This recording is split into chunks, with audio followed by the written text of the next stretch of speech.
Chapter 9 का question number 14 देखते हैं।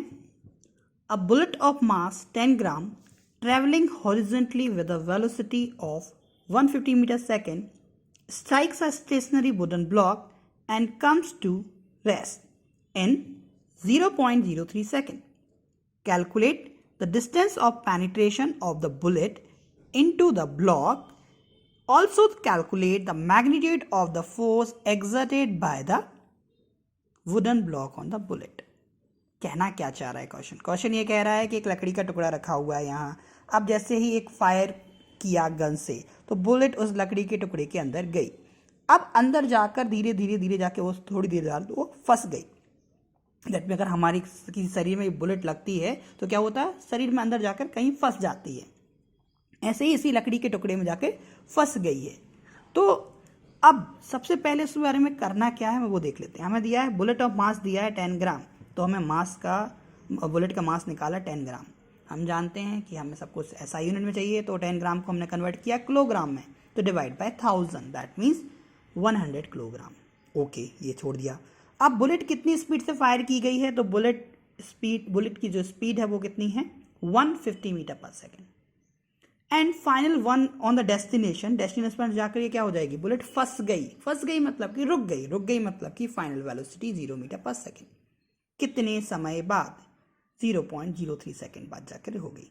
इसको मैं क्या लिख सकता हूँ, 0.03 को 3/100 भी लिख सकता हूँ for the making the calculation easy.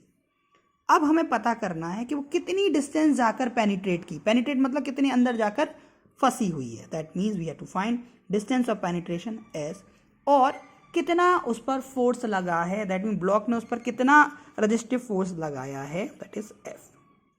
तो फोर्स के लिए क्या होता है, F equal to M A. तो M तो पता है, A निकालना है। मतलब कि कुल मिला के अगर हम बात करें तो हमें क्वेश्चन में दो चीज़ें निकालनी हैं, एक डिस्टेंस और दूसरा एक्सेलरेशन। और एक्सेलरेशन आ जाएगा तो हम फोर्स भी निकाल सकते हैं। ओके, तो सबसे पहले हम बात करते हैं न्यूटन्स इक्वेशन, फर्स्ट इक्वेशन की। तो V इक्वल टू होता है U प्लस ए टी। तो क्या हम A निकाल सकते हैं, yes, A equal to V minus U upon T. V की वैल्यू है हमारे पास, फाइनल वेलोसिटी 0, U की वैल्यू दी है 150 और टाइम को हमने लिखा है 3/100।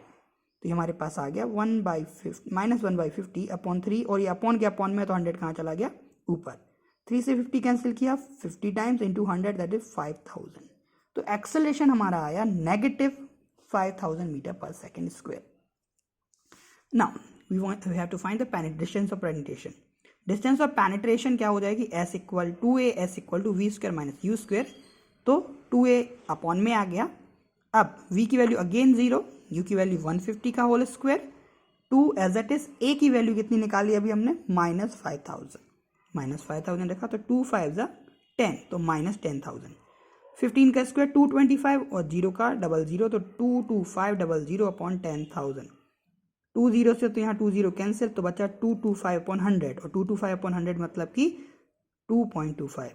यहाँ भी माइनस का साइन था, यहाँ भी माइनस का साइन था, तो माइनस माइनस प्लस, तो दैट डिस्टेंस इज 2.25 मीटर। मतलब कि वो ब्लॉक में कितना अंदर घुस जाएगी, 2.25 मीटर अंदर जाएगी।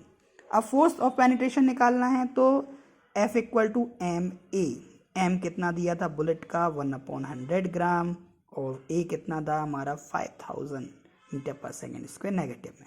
2 0 से 2 0 कैंसिल, तो कितना आ गया, -50 न्यूटन। दैट मीन्स हमारे पास जो फोर्स लगा वो हो -50 न्यूटन, और डिस्टेंस ऑफ पेनिट्रेशन आया वो आया 2.25 मीटर।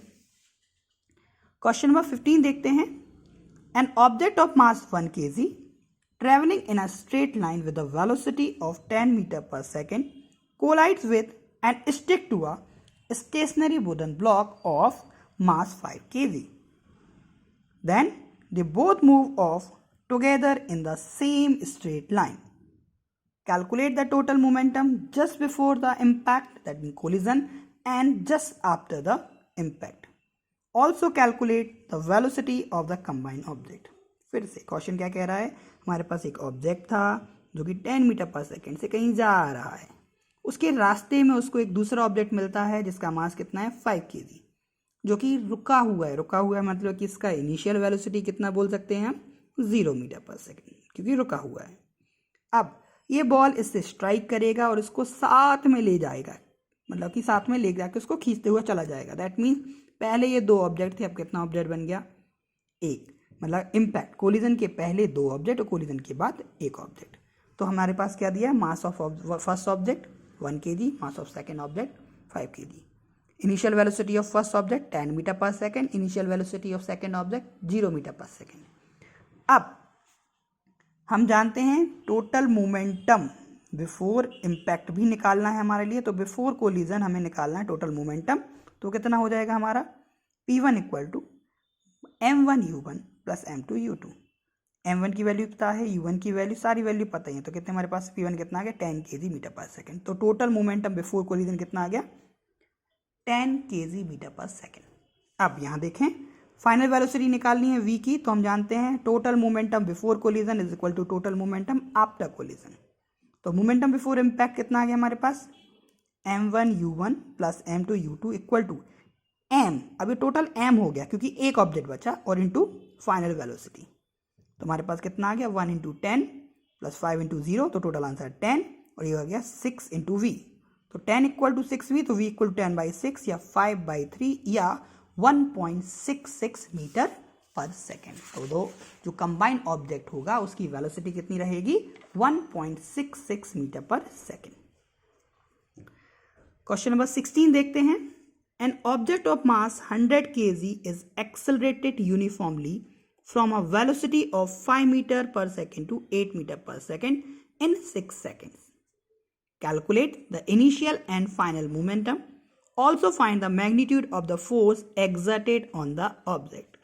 मतलब कि हमारे पास दिया है कि एक मास है 100 kg का, जो कि स्टार्टिंग में 5 मीटर पर सेकेंड की स्पीड जा रहा है और बाद में उसकी स्पीड 8 मीटर पर सेकेंड हो जाती है। कितने सेकेंड बाद? 6 सेकेंड बाद। That means m, u, v and t is given. अब हमें फाइंड करना है इनिशियल मोमेंटम कितना है, फाइनल मोमेंटम कितना है और फोर्स कितना है। तो सबसे पहले इनिशियल मोमेंटम कितना हो जाएगा? मोमेंटम का फॉर्मूला होता है मास इंटू वेलोसिटी। तो mass into initial velocity initial momentum, mass into final velocity final momentum. तो P1 m into u and P2 m into v। तो 100 इंटू 5 500 kg मीटर पर second and 100 into 8 800 kg metre पर second. तो initial momentum हमारा ये आ गया, final momentum ये आ गया। अब क्या निकालना है? फोर्स। तो इसको हम 2 तरीके से निकाल सकते हैं। एक तो सेकेंड लॉ क्या कहता है? The rate of change of momentum is directly proportional to force apply, that is F equal to change in momentum. Change in momentum मतलब कि P2 minus P1 upon time. Time कितना दिया? 6। तो P2 minus P1 मतलब 800 minus 500 upon 6 is equal to 300 upon 6 equal to 50 newton. Answer आ गया, मतलब 50 Newton हमारा लगेगा। और अगर आपको इस मेथड से नहीं निकालना है तो आप जानते हैं F इक्वल टू होता है ma और a इक्वल टू क्या होता है? v minus u upon t। ठीक है, तो वो भी कर लीजिए। क्या आ जाएगा? 100 मास हो गया, v माइनस u 8 माइनस 5/6, ये भी आपका कितना आएगा? उतना ही। दैट मीन्स इनिशियल मोमेंटम हमारा इतना, फाइनल मोमेंटम 800 kg मीटर पर सेकेंड, फोर्स आ गया 50 Newton. Question number 18। How much momentum will a dumbbell of mass 10 kg transfer to the floor if it falls from the height of 80 centimeter? Take its downward acceleration to be 10 meter per second square. मतलब हमारे पास दिया है कि एक object है 10 kg का जो कि फ्रीली फॉल होता है। फ्रीली फॉल होता है मतलब कि इनिशियल वेलोसिटी 0 मीटर पर सेकेंड, और उस डम्बेल की जो हाइट है हमारे पास, सॉरी जो हाइट दी है हमारे पास, जितनी हाइट दिया वो कितना है? 80 सेंटीमीटर। सेंटीमीटर को मीटर में कन्वर्ट करना पड़ेगा, तो डिवाइड बाय 100, तो 8/10 मीटर। एक्सेलरेशन हमें कितना दिया है? 10 मीटर पर second square. Finally final momentum चाहिए। Momentum mass into velocity, that mean final velocity चाहिए। कुल मिला के फाइनल वेलोसिटी निकाल लेंगे तो P equal to m into v से आंसर आ जाएगा। तो फॉर्मूला लगाएंगे, third equation 2as equal to we square minus you square, v square equal to u square plus 2as। U की वैल्यू 0 है, 2 एज इट इज, ए की value 10 दी है, S की वैल्यू 8/10 दी है। 10 से 10 कैंसिल, तो 2 8 जा 16, तो वी स्क्वायर इक्वल टू 16, तो वी इक्वल टू 4 मीटर पर सेकेंड। मतलब फाइनल वेलोसिटी है 4 मीटर पर सेकेंड। तो मोमेंटम क्या होता है? Mass into velocity, that is 10 into 4 is equal 40 kg metre पर सेकेंड। यहाँ क्वेश्चन नंबर 17 है हमारे पास, जिसमें एक केस की बात की गई है कि 3 फ्रेंड्स होते हैं, किरण, अख्तर एंड राहुल। ये तीनों किसी नाइट पार्टी से आते हैं, बहुत तेज गाड़ी चला के आते हुए हैं, और तभी इनके रास्ते में एक इंसेक्ट का एक्सीडेंट हो जाता है और उसको एक्सीडेंट के बारे में डिस्कस करती हो। तीनों फ्रेंड अपनी कमेंट शेयर करते हैं। तो इसमें जो सबसे करेक्ट स्टेटमेंट है वो है राहुल का। So correct answer is Rahul statement is totally correct.